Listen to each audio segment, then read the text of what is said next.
The place represents history over the past 200 plus years. The furnace originated in 1791. That was the beginnings of the furnace, and it operated up until 1898.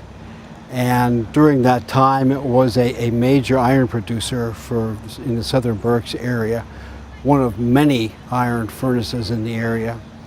In 1800s, the southern Berks, northern Chester County areas were essentially the major iron producing areas in the country. So it was part of a major industrial area.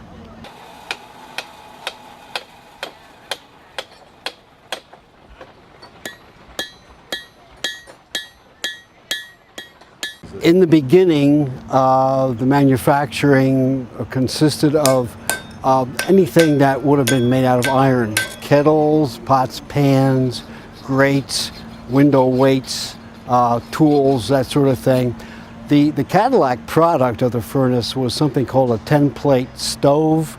Essentially, it was a standalone iron stove which was connected to the fireplace flue.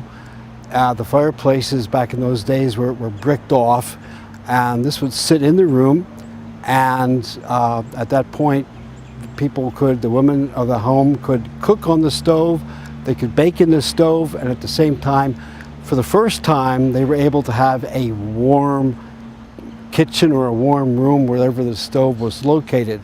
Up until that point, people used open fireplaces which drew in as much cold air from the outside as the chimney took the air, the hot air up the flue. So this stove actually got hot, being cast iron, and it actually heated the air.